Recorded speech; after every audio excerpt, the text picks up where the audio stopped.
शक के डोर बड़ा कमज़ोर होला। शक के डोर बड़ा कमज़ोर होला। सियासी दोस्ती बड़ी बेजोड़ होला। सियासी दोस्ती बड़ी बेजोड़ होला। एहयारी के कहानी लिखल जाई। एहयारी के कहानी लिखल जाई। पानी पर पानी से पानी लिखल जाई।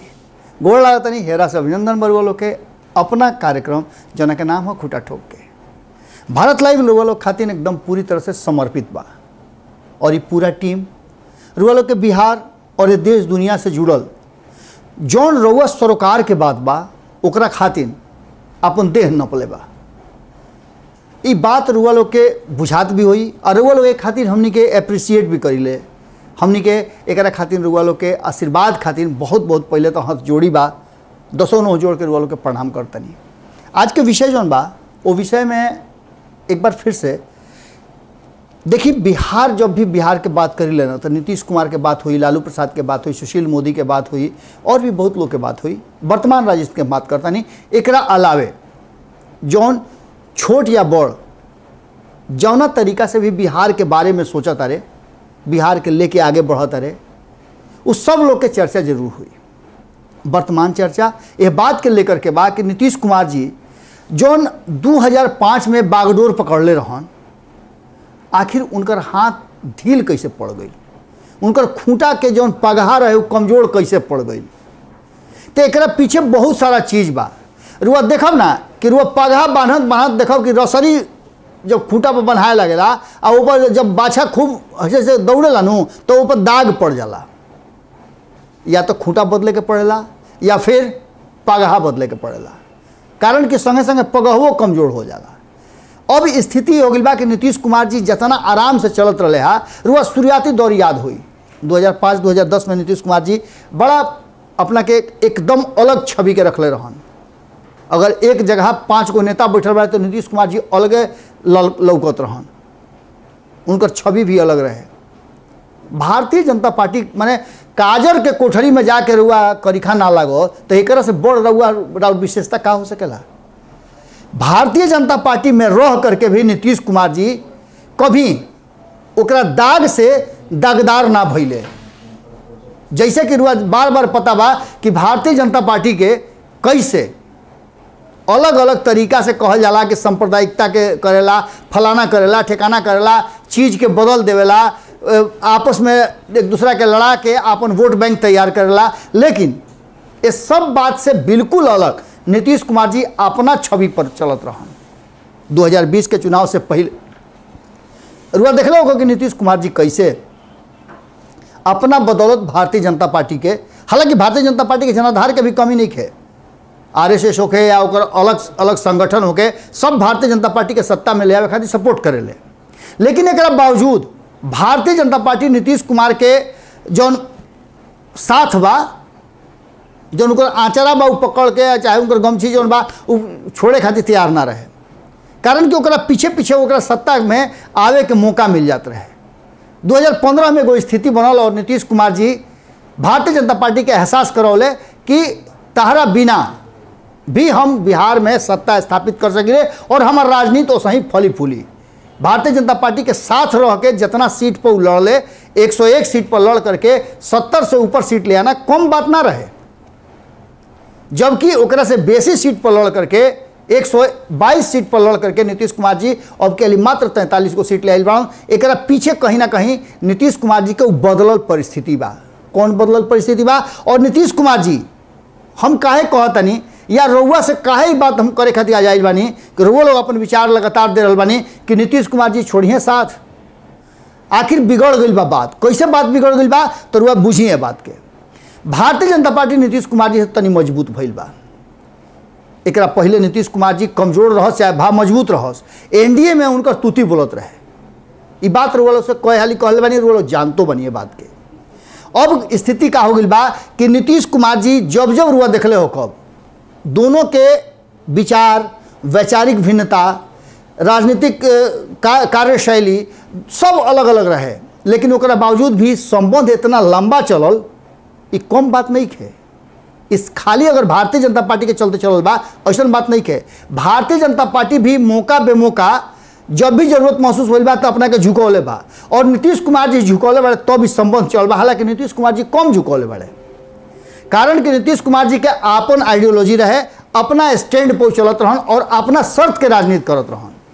रुआ याद होई कि जब Bharatiya Janata party common agenda के तहत चुनाव लड़े खातिर आवे एनडीए के तहत, तब भारतीय जनता पार्टी के कई ऐसा मुद्दा बा जो अपना एजेंडा से बाहर रखे के पड़त रहे, जैसे धारा 370 होके, एक बाद 35 होके, राम मंदिर होके, कॉमन सिविल कोर्ट होके, या फिर जातीय एकरा अलावे भी कई तरह के बात एनआरसी के मुद्दा होके, सीए के मुद्दा होके, या फिर इस सारे चीज़ के लेकर के असम में नागरिक संशोधन बिल के मामला होके, इस सब बात पर नीतीश कुमार जी एकदम एकोर रहन और भारतीय जनता पार्टी के भी मजबूर कैले रहन कि अपना एजेंडा में से के बहरी कर दो। भारतीय जनता पार्टी के मानल भी मजबूरी रहे, कारण कि ओकरा सत्ता चाहत रहे और बिहार में ओकरा स्थापित रहे के जरूरत रहे। जहिया नीतीश कुमार जी के बुझा गई कि अब हमार ना चली 2013 में, तब वो अपना के अलगा कर ले, कारण कि जब तक ले अटल आडवाणी के और मुरली मनोहर के जो दौर रहे वो दौर चलत रहे, तब तक ले नीतीश कुमार खूब बढ़िया से आपसी सामंजस्य के साथ चलत रहन। लेकिन जैसे ही नरेंद्र मोदी अमित शाह के जोड़ी आयल, हालांकि राजनाथ सिंह वो पुरान रहन, वो में अभी भी सक्रिय रहन, लेकिन ओकरा बावजूद भी इनका पता रहे कि राजनाथ सिंह को उतना चले वाला नहीं खे। राजनाथ भी चुप्पी साथ ले ले, गुम्मी साथ ले ले और नीतीश कुमार जी अपना को अलग कर ले। आज वर्तमान परिस्थिति में भारतीय जनता पार्टी अपना मजबूत भइला के बाद धारा 370, 35A होके, फिर सीए होके, एनआरसी होके, ये सारा मुद्दा पर अब संशोधन करा चुकल बा, कानून बन चुकल बा।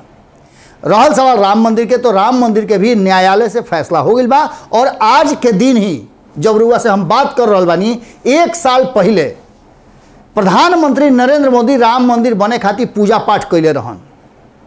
इ रुआ लोग के याद हुई। ठीक एकरा से 2 साल पहले रुआ लोग के याद बा कि धारा 370 और 35A के भी कानून बना करके और ओकरा पर विजय प्राप्त करलस भारतीय जनता पार्टी, जौन के ओकरा एजेंडा के हिस्सा रहे। ये सब के बावजूद नीतीश कुमार कहाँ पिछुएले और काहे अब उनका औंजाइल बरत हुए, ओकरा पीछे कारण बा कि रुआ याद होई कि जब सीए के बात चल रहे, तौना घड़ी नीतीश कुमार जी महागठबंधन में रहते हुए एकर समर्थन कैले रहन, और भी कई ऐसा मुद्दा रहे जौना के लेकर के सदन में समर्थन कैले रहन, जौना से नाराजगी भई रहे बहुत सारे लोग के, खास करके लालू प्रसाद। ये सब बात के लेकर एकरा पहले रुआ याद होई कि जब नोटबंदी भई रहे ओकर भी समर्थन कैले रहन, जौना खातिर कहीं ना कहीं लालू प्रसाद खिसियाइल भी रहन कि नोटबंदी तहरा बुझाता कि माने ए देश के फायदा करी, लेकिन एकरा पीछे बहुत बड़ा रणनीति और राजनीति बा। आज वो बात कहीं ना कहीं नीतीश कुमार भी भीतरे भीतर माने खातिर तैयार बड़े कि उनका से गलती हो गई रहे। एक बार फिर से नीतीश कुमार उस जगह पर आके खड़ा हो गई बड़े, जब रुआ याद हुई कि सीए पर समर्थन जब कैले रहन नीतीश कुमार जी, तब प्रशांत किशोर उनका जो करीबी रहन वो आके कहले रहन कि रुआ से सरकारी गलती हो गई बा, एकरा के या तो बदल दी या फिर एकरा पर अब बात कल बंद कर दी, एकरा से आपन हाथ घींच ली, ना तो हाथ रुआ के जरा दी। अंत में उतने बात करत करत में आखिरकार उनका के साइड कर दिहल गई। तब नीतीश कुमार के करीबी में से आरसीपी सिंह भी रहन। आज वह आरसीपी सिंह के नीतीश कुमार के पद से बेदखल करे के पड़ल, पार्टी के संगठन से उनका के बाहर के रास्ता दिखावे के पड़ल, अध्यक्ष बनौले रहन और मात्र 2 से 3 महीना के अंदर में उनका अध्यक्ष पद छीन लिया। ये सारा बात कहीं ना कहीं बता रहल बा कि पूरा मामला अब दूसरा तरफ जा रहल बा। जैसे नीतीश कुमार जी 2013 में फुल विरोध में रहन, वैसे ही एक बार फिर से विरोध आ गई बा। पेगासस मुद्दा पर हुआ देखने कि नीतीश कुमार जी मुखर होकर के मीडिया के सामने कहले कि गलत भइल बा, दुरुपयोग है, अगर एमें कोनो तरह के गड़बड़ी भइल बा, जांच भइल बा, तो एकरा के सरकार के चाहिए कि स्पष्ट करे। अब एकरा मतलब हुआ समझता नहीं कि टकराव जरूरी बा और मामला बिगड़ गई बा। बात आई जातीय जनगणना पर, भाजपा के छोड़ के बाकी मैं जितना दल बड़े सब खड़ा बड़े एक जगह पर, यानी कि रुआ ये बुझा गई कि भाजपा अब एकच हो गई बा। जौन भाजपा कभी 2 दर्जन से बेसी दल के नेतृत्व करत रहे अपना एनडीए के अंदर में। आज वो भाजपा नीतीश कुमार ऐसा 2-4 गो पार्टी बा जौना के चलते एनडीए के वजूद बा। नीतीश कुमार के बाहर होते एनडीए के वजूद लगभग समाप्ति के ओर बा। वो ये महागठबंधन में कई गो दल के एंट्री के अब नया नया संकेत मिल रहा बा। हालांकि एगो बात रुआ से बताओ तनी, रुआ याद हुई कि जौना तरीका से बिहार आवे से पहले हड़होड़ मचा दे बड़े ललन सिंह, कौना तरीका से वो बात करता रहे, कौना तरीका से वो महागठबंधन के और आरजेडी के टारगेट करता रहे, एक मतलब रुआ समझ में आवत हुई। यानी कि नीतीश कुमार कहीं ऐसा तो ना कि कोई नया गठजोड़ नया गठबंधन के बात सोचता रहे, लेकिन एकरा में अभी बहुत देरी बा। कारण कि जौना तरीका से रुआ देखा था नहीं कि नीतीश कुमार भारतीय जनता पार्टी के अब एजेंडा से अपना के बाहर कर चाहता रहे। एक खाली फिर वो अपन साफ सुथरा वाला जो छवि रहे, भारतीय जनता पार्टी से अलग अपन आइडेंटिटी रहे, ओकरा तरफ बढ़त रहे। और ओकरा तरफ बढ़े खातिर नीतीश कुमार के समर्थन चाहिए, साथ चाहिए और मजबूत खूंटा चाहिए। और ये मजबूत खूंटा नीतीश कुमार के और केहू ना दे सकेला। आज के समय में अब रुआ देख ली कि मात्र 2 गो ऐसा दल बा जो नीतीश कुमार से बाहर बा। हम बाकी देश के बात नहीं की करत, बिहार से जुड़ल अगर मुद्दा के लेके चली या फिर देश के मुद्दा लेके चली तो बिहार के परिप्रेक्ष्य में अगर देखी तो कांग्रेस और आरजेडी ये 2 गो ऐसा दल बा जौन की कहीं ना कहीं भारतीय जनता पार्टी से अपना के अलगे फरका रखले बा। अब बिना एकरा समर्थन के, ये दोनों के समर्थन के ना तो केंद्र में रहुआ अपन गोली जमा सकीले, खूंटा गाड़ सकीले, और ना बिहार में खूंटा गाड़ सकीले। नीतीश कुमार जी में इतना दमखम रहे तो कहले रहन 2005 में जंगल राज नीतीश कुमार के शासन के, राबड़ी देवी के शासन के जंगल राज कहले रहन। फिर 2015 में काहे उनका संगे अइले, वो कोनो दूसरे गठबंधन बना लीते। लेकिन इशारा साफ बा। रुआ श्रवण कुमार के बात सुननी, रुआ खुद ललन सिंह के बात सुननी, भारतीय जनता पार्टी के और नेता ये बात कर रहा बड़े, उपेंद्र कुशवाहा ये बात कर रहा बड़े, उमेश कुशवाहा ये बात कह रहा बड़े कि प्रधानमंत्री के सारा काबिलियत नीतीश कुमार में बा, लेकिन नीतीश कुमार के उतना सीट नहीं खे। तो सीट कहाँ से आई जब तहर बिहारे भर में पूरा जड़ रोपाइल बा, कहीं दूसरा जगह लड़त तो इधर छीनिए लेते तरह से भाजपा। और अरुणाचल में का भइल, 15 गो सीट पर जीत रहा, जौन सीट जीत रहा कुछ जना के ले आके अपना खेमा में मिला लस। तो ऐसे तो राष्ट्रीय पार्टी ना बन सकेला, तब बन सकेला जब तारा में छवि होके, तारा में विशेषता होके और तारा के सपोर्ट लोग करे। तो सपोर्ट करे खातिर कुनबा बन रहा बा, उ खेमा बन रहा बा जौन की नरेंद्र मोदी के खिलाफ आपन उम्मीदवार खड़ा करी। और यह लड़ाई में कहीं ना कहीं नीतीश कुमार के उ जो नाव मछली के पुतली वाला बात रहे, अर्जुन लेखा उनका लौक गई बा उ सीट। भाजपा के विरुद्ध जे कैंडिडेट बनी, जेकरा के सर्वसम्मति करिए, कांग्रेस के कहना बा कि हम सपोर्ट करब। अब ऐसा स्थिति में भले ललन सिंह कुछो बोलस, लेकिन रउआ लोग से बहुत पहले कहले रही, ललन सिंह के बने के समय ही कहले रही, ओकरा पहले भी एक दिन कहले रही कि ललन सिंह के एगो संविदा के आधार पर अध्यक्ष बनावल बा। उस संविदा बा कि वो नीतीश कुमार के फैसला में, नीतीश कुमार के निर्णय में कोनो अड़ंगा ना लगई हैं।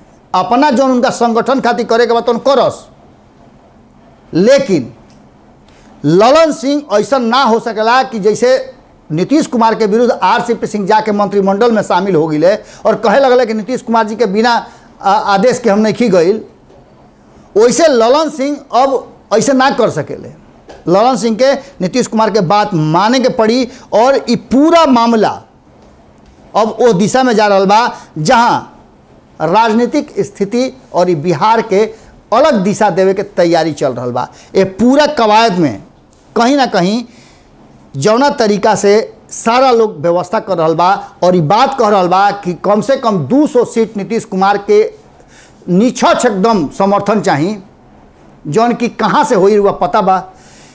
रुआ जोड़ ली पश्चिम बंगाल, बिहार, उत्तर प्रदेश, ये 3 गो स्टेट, एक बाद रुआ झारखंड भी जोड़ ली, दिल्ली जोड़ ली। ये सब के मिला करके ये बात कहल जा रहा बा कि 200 सीट एजा हो जाता। इस सीट पर से भारतीय जनता पार्टी के बेलगावे के तैयारी करल जा रहा बा और एकरा खातिर मजबूत गठजोड़ के व्यवस्था हो रहा बा। बाकी साउथ के जो पार्टीज बाड़ी वो सारा लोग मिल करके और सपोर्ट करी।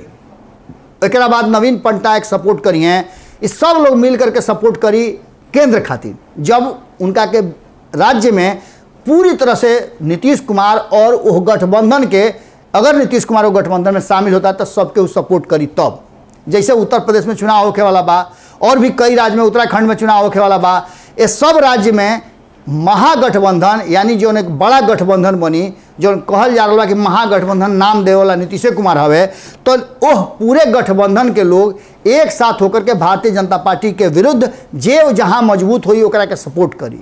और एकर तैयारी पहले भी भई रहे, 2015 में भई रहे, लेकिन उ सफल ना भई। लेकिन अब मरता क्या ना करता, सबके लगे एक चीज़ के बाद ख्वाब कि अब भारतीय जनता पार्टी के सत्ता से कैसे बेदखल कल जाओ, केंद्र से भी और अलग अलग राज्य से भी। ये पूरा तैयारी में अब गठजोड़ हो रहा बा और यही में बात बिगड़ गई बा। नीतीश कुमार पर जौन हमला हो रहा बा, लगातार उनकर बात नइखे मानत केंद्र। ये सब बात के लेकर के अब आवे वाला स्थिति में बुझाता कि नीतीश कुमार भाजपा के साथ संगत छोड़ी हैं। आज खुटा ठोक में एजे रुआ लोग से विदाई ले, फिर कल भेंट करे के वादा के साथ है। तब तक लड़ुआ लोग देखत रही भारत लाइव और खुश रही सब है, कारण कि सावन के महीना चलता। अब भोले बाबा के खूब पूजा करे और भंगी हवे, जौन मांगे के बाद मांगी सब है। गोड़ लागत नहीं। वीडियो पसंद आई और वह बिहार के राजनीति और बिहारियत से सरोकार रखेनी तो सब्सक्राइब बटन दबा के चैनल के सब्सक्राइब कर ली। ओजे एगो घंटी बा, ओकरा बटन दबा देला से कुल सटीक और मारक खबर रुआ मुफ्त में मिल जाई। अगर रुआ पत्रकारिता के हमनी के नया प्रयोग में सहयोग कर चाहतानी तो ज्वाइन बटन दबा दी। पेटीएम नंबर नोट कर ली 9386816700। धन्यवाद।